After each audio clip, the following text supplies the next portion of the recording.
Hi friends, is sorry cinema bus அப்டேட்டில் அடுத்தது ஒரு லேட்டஸ்டான அப்டேட்.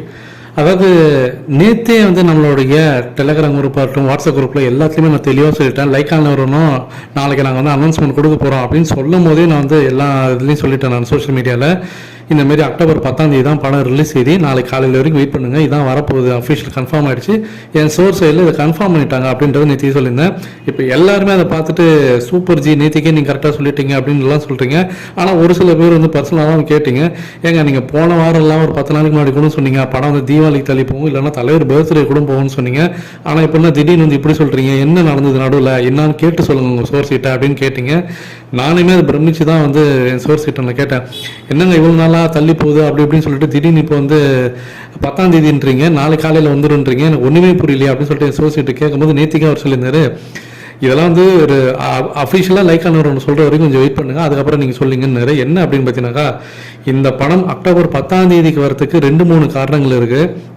ஃபஸ்ட்டு விஷயம், ரஜினி சாருடைய அந்த வாக்குறுதி. அவர் வந்து இந்த ஹிமாலயஸ் வரும்போது அக்டோபர் 10ஆம் தேதி வருது, ஆயுத பூஜை ஒட்டி வருதுன்றது அவர் சொல்லிட்டார். அவர் சொன்னதுக்கு அப்புறம் மட்டும் அந்த தேதி மாற்றினா அது சரி வராதுன்றது ஒரு விஷயம். ரஜினி சார் சொல்லிட்டதுக்கப்புறம் அது மாற்றினா அது ஒரு சென்டிமெண்ட்டாக வந்து ஒரு இதுவாக இருக்கும் அப்படின்றது லைக்காலன்றதுக்கு ஒன்று. ரெண்டாவது, கங்குவா படத்தோடைய ட்ரெய்லர் இப்போ ரிலீஸ் ஆயிடுச்சு சமீபத்தில். அதை பார்த்தோன்னே லைக்கா நிறுவனத்துக்கு ஒரு அசாத்தியமான ஒரு தைரியம் இருந்து போச்சு. ஓகேப்பா, நம்ம படத்தை தாராளமாக இவங்க கூட காம்படிஷன் பண்ணலாம், ஒன்றும் தப்பு கிடையாது, பார்த்துக்கலாம் அப்படின்ற மாதிரி வேட்டையன் படத்தோட அவுட்புட் மேலே அவங்களுக்கு ஒரு நம்பிக்கை இருக்குல்ல. ஸோ அப்போ இன்னொரு படம் அவங்க கூட காம்படிஷன் வருதுனாக்கா அவங்களுக்கு படத்தோட ட்ரெய்லர் பார்க்கும்போது ஓரளவுக்கு ஒரு கெஸ்ஸிங் ஆஸ் ப்ரொடியூசர், இந்தியாவில் மிகப்பெரிய படங்கள் 2.0 பொன்னியின் செல்வன் மாதிரி ஒரு படத்தை ப்ரொடியூஸ் பண்ண ஒரு ப்ரொடியூசருக்கு தெரியாதா இந்த படத்தோட அவுட்புட் எப்படி இருக்குன்னு சொல்லிட்டு. ஸோ அதனால் நமக்கு நம்மளோட அவுட்புட் மேலே கான்ஃபிடென்ட் இருக்குது.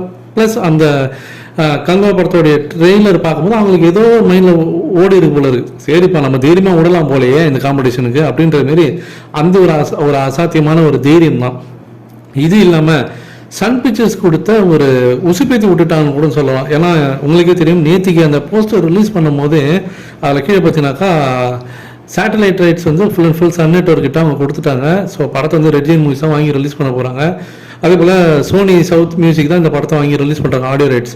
சன் பிக்சர்ஸ் அதாவது சன் டிவி என்ன பண்ணிட்டாங்கனாக்கா, நம்ம தான் சேட்டலைட் ரைட்ஸ் வாங்கியிருக்கோம், நம்ம தான் இப்போ படத்தையும் ரிலீஸ் பண்ண போகிறோம் ரெட் ஜெயின் மூவிஸ் மூலியமாக, கவலையே படாதீங்க, நம்ம படம் தான் அதிக தேட்டரில் வரும், நீங்கள் விடுங்க பார்த்துக்கலாம் அப்படின்ற மாதிரி அவங்க வந்து உசுப்பேத்தி விட்டாங்க அந்த கங்குவா படத்தோட ட்ரெய்லர் பார்த்தோன்னே.